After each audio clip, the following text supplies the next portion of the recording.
ኪርያላይሶን። ሰሙነ ሕማማት ወይም የሕማማት ሳምንት።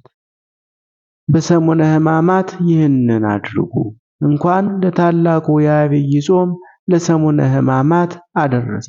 ሰሙነ ሕማማት አምላካችን መድኃኒታችን ኢየሱስ ክርስቶስ ለዓለም ሁሉ ቤዛ ሆኖ ተላልፎ መሰጠቱን የምናስታውስበት ሳምንት ነው።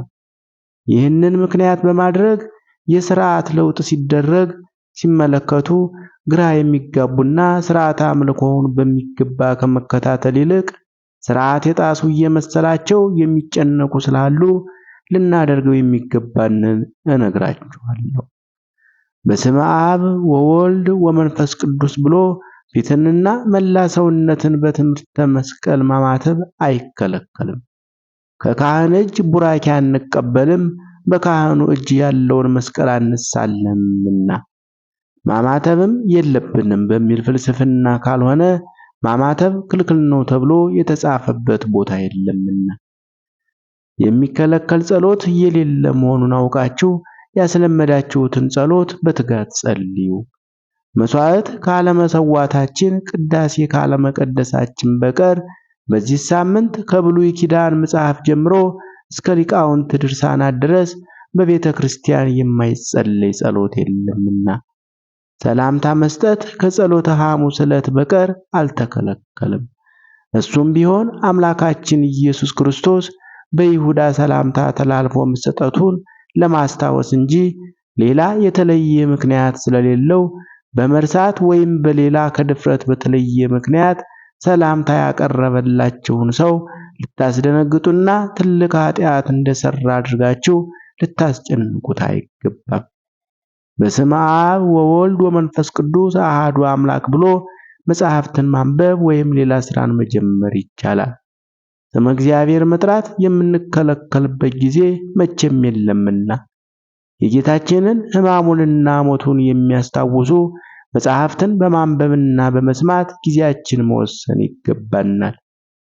በዚህ ሳምንት ተድላ ደስታን ሲያደርጉ መገኘት ከአይሁድ ጋር እንደመተባበር የሚያስቆጥር ስለሆነ አብዝቶ በመብላትና በመጠጣት ያማረውንና ጌጠኛውን ልብስ በመልበስ ባልና ሚስት በምንጣፍ በመገናኘት እንዲሁም በልዩ ልዩ ምክንያት ከምናደርጋቸው ተድላ ደስታዎች መራቅ ይገባናል።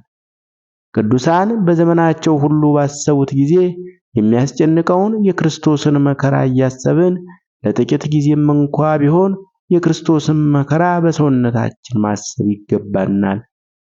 የተቻለው እንደ ጴጥሮስ የራሱን ኃጢአት እያሰበ እንደ ማርያም መግደላዊት የክርስቶስን ሞት እያዘከረ ሊያለቅስ ይገባዋል። በወዳኛው ዓለም ከማልቀስ የሚያድነን ዛሬ የራሳችንን ኃጢአት አስበን የክርስቶስን ሞት አዘክረን የምናለቅሰው ለቅሶ ነው እንጂ ዛሬ ከተደሰትን ደስታችንን በዚህ ዓለም ማድረጋችን አይደለምን? በተቻለ መጠን በቤተ ክርስቲያን መዋል ይገባናል። ሕማማተ መስቀልን የሚያስታውሱ መጻሕፍት የሚነበቡበት ሳምንት ስለሆነ ነው።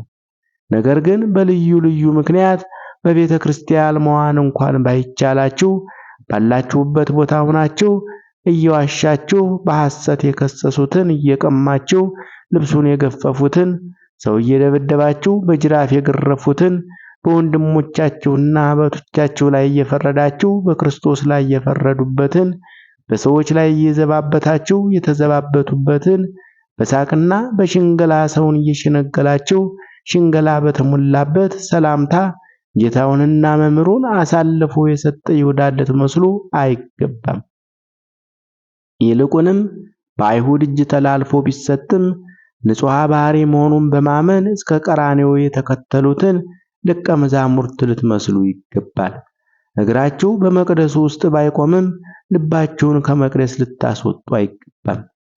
እያዘናችሁ ባላችሁበት ቦታ ዋሉ እንጂ በቤታችሁም ሆነ በቤተ ክርስቲያን አብዝታችሁ ስገዱ። ለሁላችንም ቤዛ የሚሆን ክርስቶስ በፊታችን መስቀል ተሸክሞ ሲወድቅ እያያችሁ ትቆማላችሁን? አይሁድ ገፍተውት አንድ ጊዜ ወደ ምድር በወደቀ ጊዜ ለወደቀው መውደቅ ዘመናችንን ሙሉ ብንወርቅ ብንነሳ ውለታ መክፈል እንችል ይመስላችኋልን? ቅዱሳን ሳያቋርጡ ሲሰግዱ የሚኖሩት ክርስቶስ በፊታቸው በአይሁድ እጅ እየተገፋ መስቀሉን እንደተሸከመ ሲወድቅ በዓይነ ሕሊናቸው ስለሚያዩት ነው።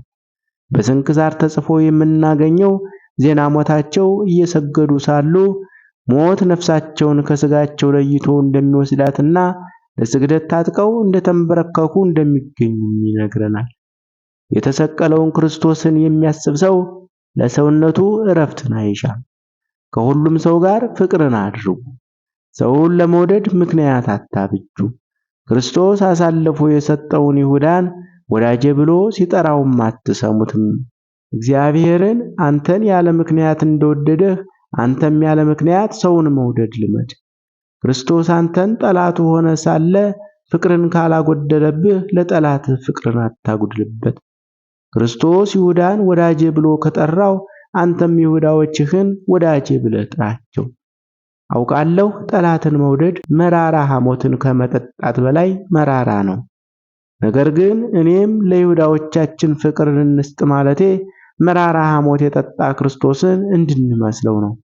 ለሁሉም መስጠት በምትችሉበት መጠን ስጡ እንጂ አትቀበሉ። ከሚቀበል ይልቅ የሚሰጥ ብፁዕ ነውና በመስጠታችሁ ብፁዓን ተብለው ወደ እግዚአብሔር መንግሥት ከሚገቡት ትቆጠራላችሁና። ምናልባትም የምትሰጡት ገንዘብ ባይኖራችሁ ዕዳ አይሆንባችሁም። ቢሆንም ገንዘብ ለሰጧችሁ ባለጠጎች የምትሰጡት ጸሎት ሊኖራችሁ ይገባል። ከምንጊዜውም የበለጠ ስጦታ የተቀበልንበት ሳምንት መሆኑን እያሰባችሁ አንዳች የምትሰጡት ሥጋዊም ሆነ መንፈሳዊ ስጦታ የሌላችሁ ባዶዎች እንዳትሆኑ ተጠንቀቁ። ከሁሉም በላይ የሆነውን ስጦታ የጌታን ሥጋና ደም እነሆ ተቀብለናል። ምንጭ ሊቀ ሊቃውንት ስምዐ ኮነ መልአክ። የሳምንት ሰው ይበለን።